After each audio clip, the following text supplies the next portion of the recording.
Hey guys, it's Silvana. Welcome back to my channel.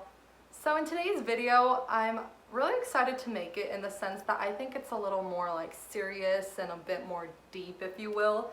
I'm going to be talking about issues that can potentially arise when you first go to college or just in college in general.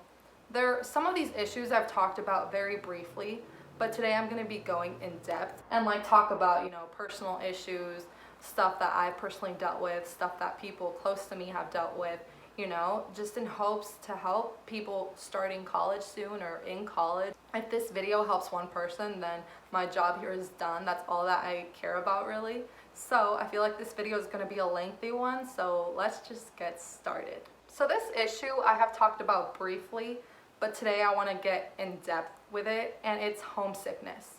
Personally, my first year in college was really bad in regards to homesickness, especially the first semester and then the end of my second semester, just because I was very stressed. I had a lot of personal issues going on, and I remember feeling like there was nothing else I wanted more than to just go home at the end of the second semester. I mean, I expected to feel really homesick, especially in the beginning, just because I am very close to my family, with my parents and with my brother. And, I've always been a homebody and I love being home. It's just like always, been a thing. So I wasn't surprised when I was homesick in the beginning. However, I did notice that I would get way more homesick when I was stressed or when I had things going on. But I remember that at the end of semester 2, it was like a good 2 or 3 weeks where I just wanted nothing more than to be home, than to be, in the comfort of my bed, sleep there, like have my dogs with me, be with my family. There's nothing I wanted more, and it sucks to say that, but I know that sometimes people do go through homesickness, and it's tough, honestly.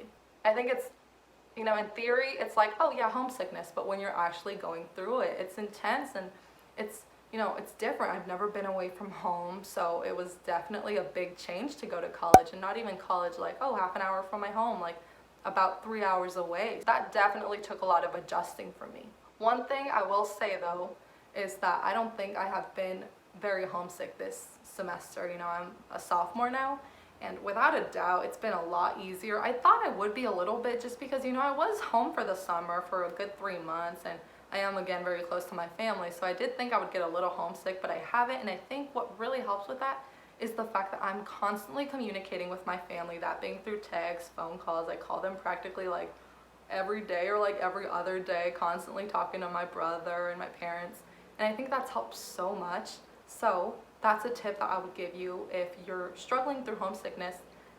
Just constantly be in contact with your family, because then when you see them, it feels like not that much time has passed. The next thing I want to talk about is time management. Everyone, no matter what year you are, feel like you're going to have trouble with time management. And honestly, it's going to be a lot of trial and error. You're going to find things that work for you, things that don't work for you. Personally, I put everything in my planner. I am a very, visual person, so I really like to see everything, all my assignments and stuff written out. I know that a lot of people use like Google Calendar or different things like that, but personally, I'm very old-fashioned, so I like to see my assignments and then check them off when they're done, But there are definitely times when you're going to mess up and you're going to think that, oh, I have so much time to do this assignment, and then before you know it, the assignment is due tomorrow, you haven't done it yet, and you're just, you messed up, and you're going to learn from that, and next time you're not going to procrastinate. I think my procrastination has gotten so much better, honestly. This year, I've been on top of all my assignments again. I think Mondays are the day for me where I get my stuff done. I look what I have for the week and I get it done. A lot of my assignments are due on Monday, but they're done like the week before and stuff. Mondays are just my day. So honestly, dedicate a day where you do a lot of schoolwork. Because personally for me, I used to do like a little every day, but I find that that's a little bit more difficult. But honestly, you're just going to find what works for you. The next thing I want to talk about is financial struggles.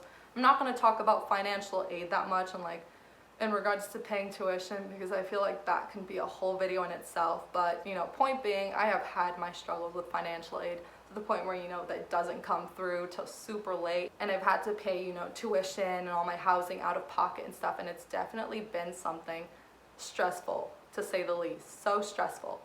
And living on your own, when you have your own money, I feel like you don't think about what it is you're even buying, and you kind of just buy things, or you're not smart with your money, and that can lead you to being broke. My roommate and I don't like to use the word broke. We say we're temporarily out of funds. However, you know, sometimes there's gonna be times when you're like, even though you've been kind of smart with your money, you don't have that much because you are a college student. Obviously, it depends, you know, if you're working or not. You're gonna have to figure out ways to make your budget work. Even if you really want to buy something, you have to really take into consideration if it's worth it. If you're gonna buy it and it's gonna affect you like for the next 2 weeks and you're not gonna have that much money, like obviously you probably shouldn't buy it. I know this is a lot easier said than done, but you, like, at the end of the day, you really just have to be responsible with your money because it's your money. You're gonna be the one struggling, so it's important to just think ahead, be smart. And yeah, you're gonna again learn through experiences. Maybe one day you're gonna waste a little too much, then you're gonna be struggling afterwards. So you just have to be financially smart, essentially. So the next struggle I want to talk about is definitely a little bit more intense, and it's depression and social struggles. So I just want to, you know, put a disclaimer out there that I got a lot of this information from close friends of mine who have gone through this. You know, I personally have not gone through depression, so I didn't want to make a video where I was pretending to know what I was talking about and then not help people at all. I wanted to make sure that the information that I'm gathering for this video will actually help people, and I want to get, you know, different perspectives on the topic. That way this video is actually beneficial. So when someone is going through something as difficult and as awful as depression, there are going to be a lot of things that are going to, you know, obstacles that are just essentially going to get in your way. Some of these obstacles can just be your concentration is very lacking, or your memory is lacking, or there are things that are just, you know, not 100% there. So it's obviously just a huge obstacle that you have to overcome. And on top of that, you have all these things to do, obviously, because you're a college student, and, you know, something as difficult as depression will definitely make it 20 times more difficult to complete everyday tasks. When you're undergoing depression, you will lack motivation to do things, and that will make it so much more difficult to do everyday tasks, such as even getting out of bed or going to class.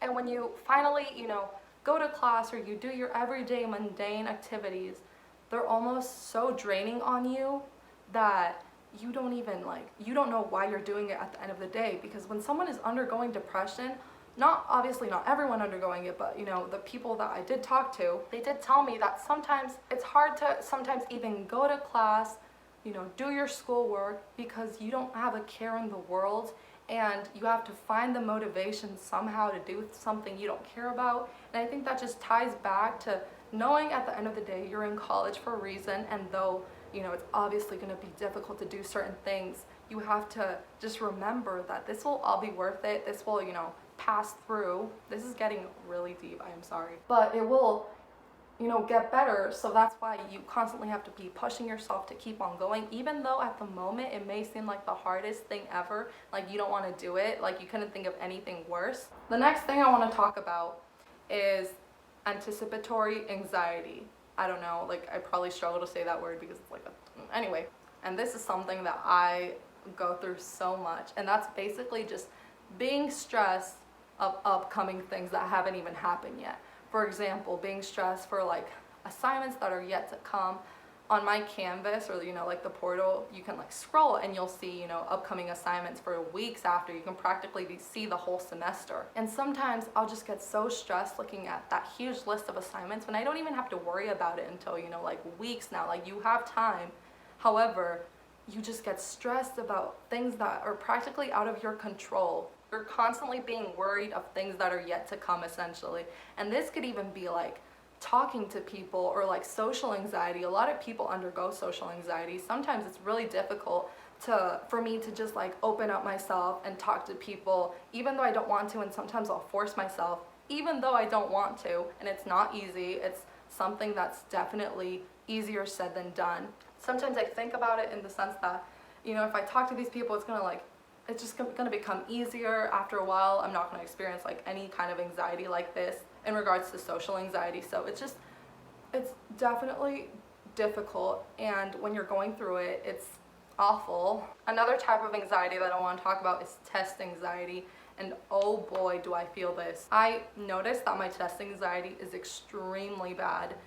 especially in like math courses. I don't know what it is, like before the test, I am completely like shaky and just like I feel awful. Like the whole day, honestly, of the test, maybe even the day before, I can't think of anything else other than the test. And there are times when I study so much and I know everything on the test, like not to sound like, you know, overconfident or anything, but there are times where I am really prepared. Yet at the same time, when I'm taking the test, my brain just goes blank. And that's probably the worst feeling ever because you know that you're prepared, and then when you're taking the test, it's the hardest thing ever to not be able to remember any of it. And I mean, I know this is sounding super hypocritical. At the end of the day, it's just a test. And even though I know this and I'm aware of this, tests are important, don't get me wrong. Like, obviously you need them to get good grades to pass the class. However, it is just a test and it shouldn't overpower you in the sense that you give it so much control over you.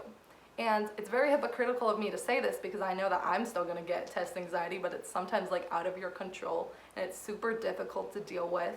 And I just, you know, wanna bring light to this. The next struggle that I know is super popular, or not popular, but like it's very prominent in the sense that a lot of people struggle to stay true to themselves in the sense that they'll pretend to like certain things in order to fit in with a certain crowd.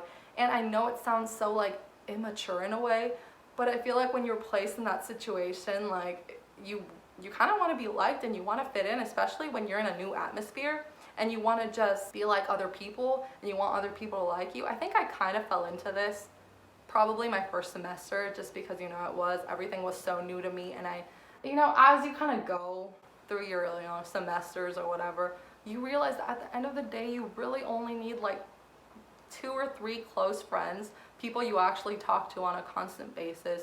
You don't need to have all this, you know, all these friends, and like especially when they like you because they don't know you, like you don't need that at all. Honestly, there's been a few people who like give me little backhanded comments because I make YouTube videos, and I'm like, I'm sorry. The comment will be like joking, but you can tell that, you know, it's not really joking and they're just being rude. At the end of the day, like who cares what other people think? If they don't like you because you do something different, like who cares? And I know like sometimes you want to be liked and stuff, but just remember it literally doesn't matter.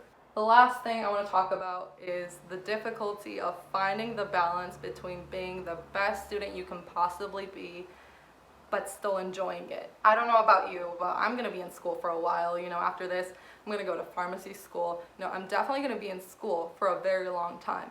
Though sometimes I'm extremely stressed and I'm just like double guessing everything and I'm like, why am I even doing this? Obviously, don't take it so seriously to the point where there's a car, hold on. Obviously, don't take it to the point where you're hating every second of it, because then what? You're gonna realize you wasted 4 years on not enjoying it and being miserable. So just remember, yes, school is super important, but it's not 100% everything. So there you guys have it. I talked about some of the more prominent struggles that I can think of. If you guys have more, or if you think of any, let me know, or like comment it down below. I really hope that this video is helpful. I really do hope that you guys found it beneficial in any way. If you enjoyed this video at all, please be sure to subscribe, like, and comment. Let me know what videos you guys want to see from me, and I will see you guys in the next one. Bye.